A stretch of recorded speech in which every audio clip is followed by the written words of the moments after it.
Raw truth, bold talks, real perspectives. This is Unscripted Perspectives with Tiana. Hi, welcome to another interesting episode on Unscripted Perspectives with Tiana. The space where no topic is too raw, too real, or too controversial to discuss. And I am your humble host, Tiana. And today we'll be discussing a very tough but relatable topic, which is, why is there pressure to make it before the age of 30? Why do we feel pressured? Why do we feel like if we haven't made it, if we haven't achieved success before the age of 30? Well, who sets those pressures? Now, there's a saying that goes, comparison is the thief of joy. But in our generation, comparison has become the order of the day. From social media timelines to cultural expectations, we feel like if we haven't achieved a few things in life, if we haven't attained some certain milestones in life, in our career, marriage, job, everything concerning life, we feel like we failed somehow. We feel that families, ourselves, our friends. What sets these timelines? And why do we feel bound by these timelines? Joining me today to dissect this topic is Mr. Tobia Kalonu. He's a speaker, a poet, a writer, a fashion designer, a host. Please help me welcome Mr. Toby to the show. Thank you so much, sir, for coming to the show. Thank you for having me on the show. It's such a huge pleasure for you to be here, sir. Same here. So, sir, when you hear that topic, why is there pressure to make it before the age of 30? What really comes to mind? Because they say fools start at 40. So really? Yeah. Actually, when I heard the topic or the discussion, I told my friend it was a tough one because it was really something that affects society and that affects it very, very well. Okay. But I think most of the pressure that we feel these days, unlike the olden days whereby parental pressure was much, societal pressure was heavy, etc. But these days, I think the pressure that we have in this generation now is more of personal than societal. So do you feel this pressure is cultural, societal, or self-inflicted? It depends on the individual and where they are coming from. Okay. Remember in the olden days, they had large families. They came in numbers of tens, 8, 6 or that. 6 was the lowest back then. And especially when it comes to the firstborn, he's always expected to set the pace for the others to follow. True. So whereby the firstborn has not shown signs of success or prosperity, it becomes an eyesore to the rest of the family. Yeah. So that one is family pressure. That one is also, it becomes a high pressure for the individual involved also. Thank you so much, sir. So when we say making it, in terms of career, marriage, in all aspects of our lives, what do we really understand by the term making it? What does that term making it really stand for? That again goes down to the individual. We can mention many of the few greats in industries, Einstein, Steve Jobs, etc. They all stood out for discovering something and making something. Yes. So you can say making it is reaching the pinnacle of the specific career you have chosen. While some would just credit making it to pursuing medicine, becoming a doctor, that might be their own level of making it.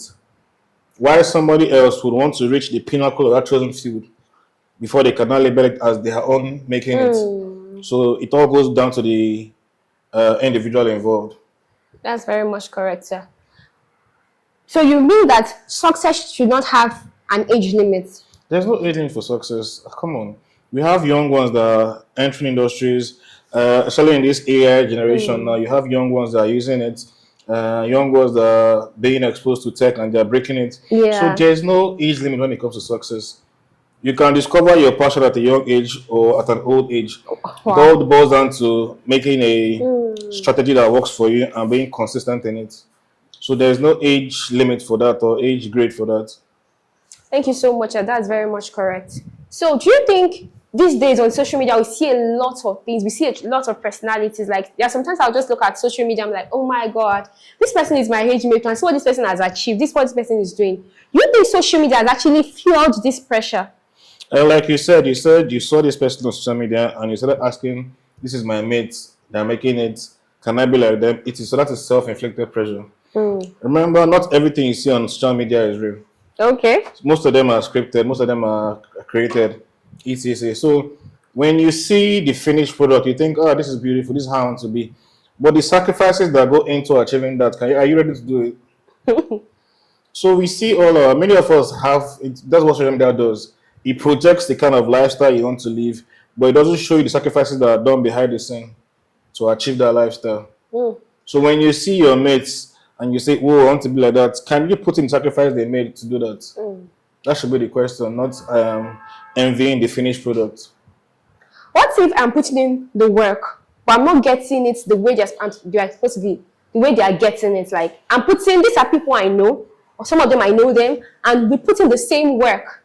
What do you think differentiates us from them, even if they've gotten it and we have not gotten it? What do you think is the issue? The question should not be, it should not be a thing of pressure. It should be a thing of learning. Okay. I've tried this, I've tried that. What have I tried that this person is trying that is making it or getting it right? So what mistakes are you making? That should be the question. Do you have a teachable spirit? Are you ready to learn? Many of us, we feel too proud to learn. Wow. You want the finished product, but do you want to learn to get the finished product? No. And how can I bring myself down to learn under this person? How can I drop so low to make this person my teacher? That's where the issues come in. You have been trying something, you have been making mistakes. The question should be, what am I doing wrong that I'm not getting this result? True. Very much correct, sir. So, all those things we see on social media, like this Ildabasi Cookathon, General Guinness Book of Records or something, do you think they are not real or they are just scripted? Because we believe that most people tell you, don't believe everything you see on social media. So, we see these people doing these things.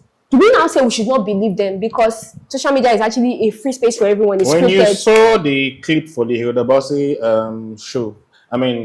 record, how many minutes was it? Took like, the last one she took like over 8 hours, 9 No, I'm hours. saying when you saw the clip on social media, how many minutes was the clip? That's a very short clip. But how many hours did she do behind the scene? She spent said, almost a full day. yes. So the thing is, we see finished products on social media and we think that is all that has to do with it. When I saw BTS of the show, that's even before the day itself, sleepless nights, several meetings, head crackings, etc., just to achieve one day program. She spent more than how many hours? So the thing is, she vocalized the desire, the idea. But went behind the scenes to make sure that, okay, everything was prepared before that day itself. Yeah. They had to create the huge pots. They had to make The ingredients impromptu materials, etc. So she didn't just wake up one morning and say, I want to start cooking. No. She had already prepared years behind, months behind, days behind to achieve that fateful day. So I think that is what success is, not just waking up one morning and say, okay, I want to do this, so somebody has done it. There are plannings, preparations, sacrifices, etc. that are done to achieve that particular day or that particular feat. Don't you think being privileged also facilitates most of these things? Like most of these celebrities, even when I was checking some of their backgrounds, they are privileged even more than us. Do you want to compare someone that has parent support, parent financial stability and everything to someone that is actually training himself through school? Don't you think that privilege also affects how fast they achieve some certain things? Having a privileged background, yes, is a plus. But at the same time, what is when you have something upstairs? If you have a privileged background without having a good idea or proper structure, it's waste of resources. Today we are boasting of Davido because he has a privileged background, etc. But he's also carving a name for himself in the music industry. If he wasn't that good or that relevant, he would have died a long time ago, trust me. Yes. Now he's celebrating 5 years upwards, etc. And yes, we are still celebrating him to date. Because he has put in the hard work to achieve that. You can call several families that have proper backgrounds, but their children are not representing properly. True. Very correct. It is only privilege when there's success. But nobody wants to be attached to a bad name. Nobody wants to. Thank you so much, sir, for that answer. Now, we see depression in lots of these things these days. Do you think that this all pressure is one of the causes of depression for our young people? Because we actually see that most of our young people are actually burn out, depressed. Like if they can't achieve some certain things, they go into a state of depression. What do you think it does to their mental health? Many. This somebody said something one time. He said in Nigeria we don't really have depression, that we have greed. Greed in the sense that because you want what the next person has and you don't have it now, then you claim it is depression. But what depression in the real sense is that feeling of not being enough. Yes. Some are successful in their places of work, but they don't just feel enough. So pressure and depression are two different things.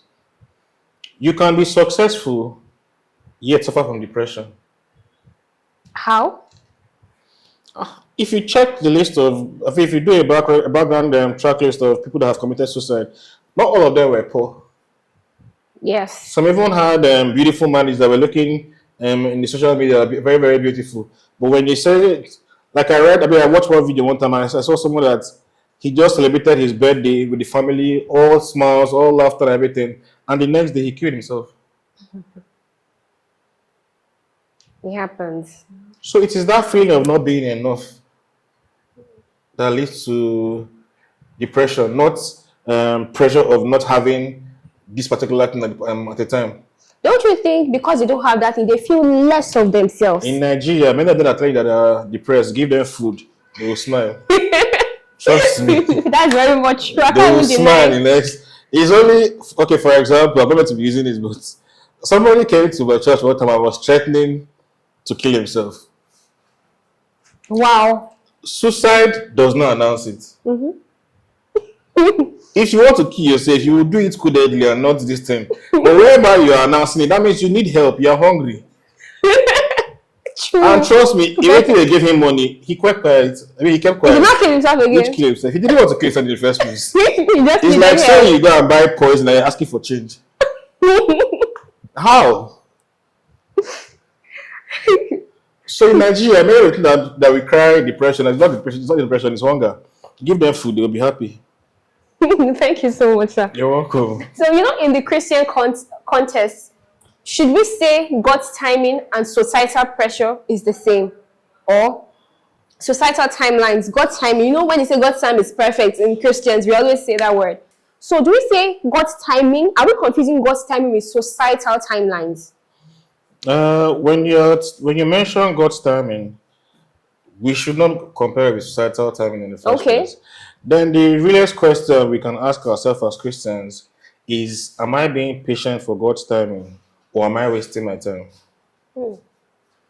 For example, there's a proper way to fast. But whereby you are saying you are fasting, then you are watching television, you are watching food programs, you are distracted every minute. Can you call that fasting? So will you not say it's the church that put the pressure on you? Or the society? So many of us, we mistake God's timing while wasting time. God forgive us. In the olden days, there was a church that said God was coming at a particular time. So all the members gathered in the church and were waiting on the time that God will come. Wow. If you read your Bible properly, you know that God said, Jesus said that He's coming, nobody knows. He will come like a thief in the night. Yes. So who now gave them the time to go and wait? Even God said, I will bless the work of your hands. But yet they went to go and gather, doing nothing. Who was going to feed them? I don't understand. Who was going to pay their bills? So those are the misconceptions that we have, especially when it comes to Christianity.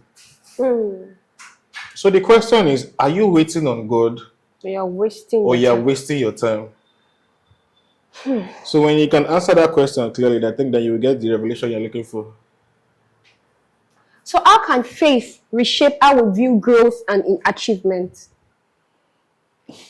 One of a pastor asked one question. He said, if you have prayed before and the answer has come true, then that is evidence that God is real. Yes. Or that your faith works. So also when it comes to practicalizing faith, it is evidence of things not seen yet. You have not seen it, but you know that when you pray for it, When you ask God for it, it will come to play and to happen. But what happens during that waiting period is the question. Are you still busy at the background doing one thing or other to wait for that appointed time? Remember when preparation meets opportunity, that's what we Become call success, success. yeah. So, what would you like to tell a 25-year-old who actually feels like a failure because they haven't made it, they haven't achieved a lot of things for themselves, either educationally, career-wise, in all aspects of their life? Would you tell them? You're still very young. You can always figure it out. Keep trying. There's no pressure on you whether you are 25, 22, 23, even 30 yourself. A 41-year-old man discovered the success syndrome and he bought his first car at 41. Will you not call him a failure? No. So success can come at any time. But the question is, what are you doing before that success comes? What preparations are you making? Are you putting in place? What sacrifices are you making behind the scene? We don't mean nine sacrifice kind of sacrifice. We're Okay. talking about legit efforts you put into achieving something.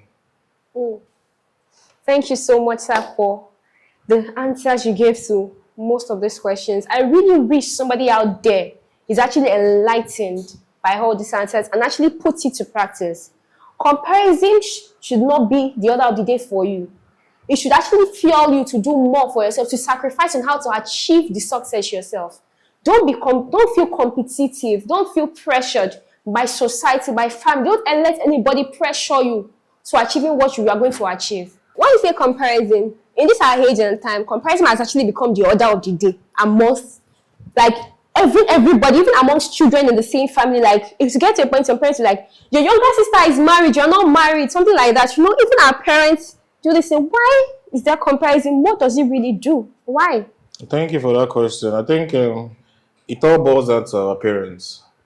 Like we say, the disparity, the difference between the whites, the foreign world and the African culture is the foreigners, they don't put that pressure on their children. Yes. They discover their individual gifts and passions and teach them to grow in that particular field. Whereby for in the African settings, once they see that you are slow, they don't accept that you are slow. They don't see that you're a failure or that you're not good in that particular field or this. Then they start mounting that pressure on you. See your brother, she's younger than you, and he knows book more than you. Why you're just big for nothing? It is so. I think it's the parents that should first of all change Their narrative. their narrative, because most of the things that we suffer from are things that we saw in the family upbringing. With that kind of comparison, the children, sorry, grow up instead of having love for each other, they start hating each other. Yes. Then you see that you have misplaced channeling, whereby the child should channel the energy to succeeding or growing. They are channeling to making sure that they are better than their brothers or sisters, Yes. which shouldn't be.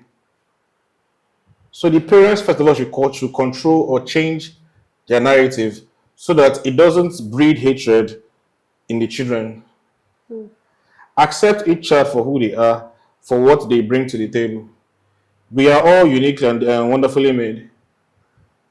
What I have, you might not have. Yes. What you have, I won't have it either. Correct. But we all function together to make it a beautiful thing.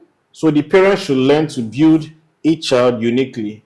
That way, they'll be able to give their all to whatever field they venture Find into. themselves. Also, I think I've heard Alibaba mention once that when it comes to the average Warriman now, each parent, the reason why they sponsor you to university or to get a degree is for their own selfish gains. Wow. Because many times they used to have land disputes and some other problems. So they used to train lawyers, doctors, it is so that they can come back and favor them and work for them, God. which shouldn't be the case.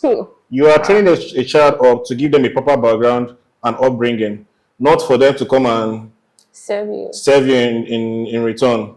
Like these days, the popular saying is, I want to eat my child's money. Why the parent is meant to leave an inheritance for the child. But whereby this make money, fast making money scheme that is predominant in our society these days, a child comes home with a car.